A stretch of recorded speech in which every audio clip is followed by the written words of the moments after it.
Man, what is up, Cowboys Nation? You see Cuts and I hanging in Dallas.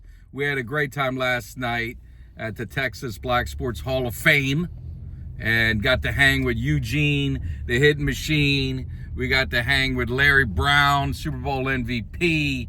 We got to hang out with Larry Johnson.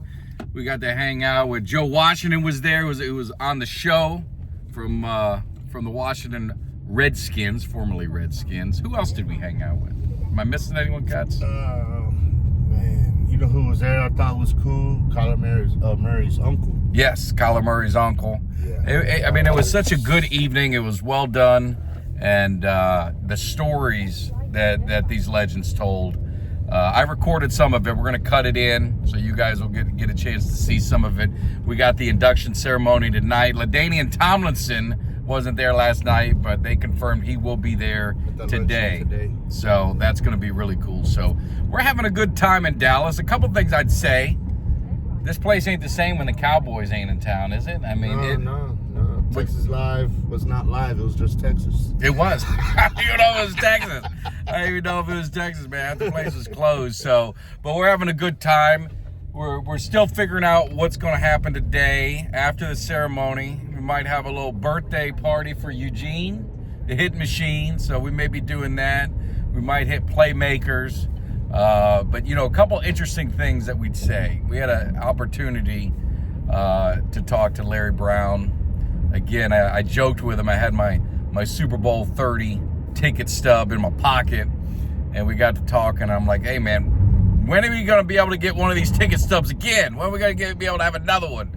And he was laughing, but it seemed to be, what did you think? I'll let you what was your first impression listening to Chris, who was the radio sports guy, was there. He was the MC, and Larry Brown were talking about the Cowboys. I think the one thing that I got out of it, like I was telling you, Tag, was that it's not just us fans that are frustrated or see the simple things that can get done from the organization's point on getting players, signing players, the whole bit.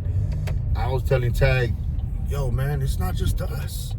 It's former players. And he's not a first former player that we heard this from. Saying the things, I don't get it, Terry, but just everything that we talk about, everything that you have a concern with, these former players also, too, have the same concern. And the same gestures and laughs, like, how the hell is this happening? Am I right? Is that what we're getting at? I think they're as frustrated, to your point, 100% as the fans. And that says something. I don't know if that says a good thing or it says a bad thing, but it was, Larry talked about, hey, Rico Dowdle, Dowdle's good, but he ain't Derrick Henry. We didn't have a serious running back. And then you hear in talking to Chris that, Stephen Jones, his attitude is we don't call them, they call us. And, Jerry always says deadlines make deals. It's like, come on, guys. Derrick Henry, what was his personal, his golf course that he has? He moved down here. The golf course he hangs out with, the golf course he plays at is the Cowboys Golf Club, the Cowboys team golf course. And, what more do you need? What more do you want? So we're looking at free agency. You saw the combine. There's a lot of things going on. It's a matter of what these Cowboys are going to do. Got to get the sun out of my face.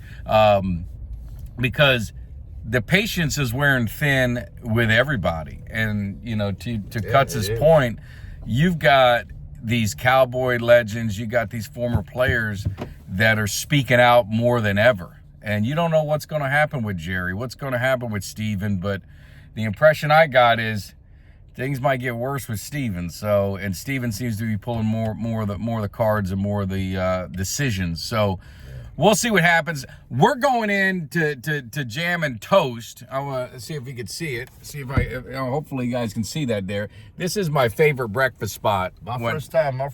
So we'll see what it's about. It ain't no tacos. But hey, culture of Cuts, man. We're going to see what it's about, but I'll tell you this story. So Cuts and I are at the hotel. I go down and I'm like, all right, man, we're going to go grab some, I'm going to grab some coffee and grab some breakfast. So I text him. I looked at it. There ain't shit down there. And, a hotel breakfast ain't shit. The continental breakfast and all that. So I texted him. I said, breakfast on me. jam and toast. You down?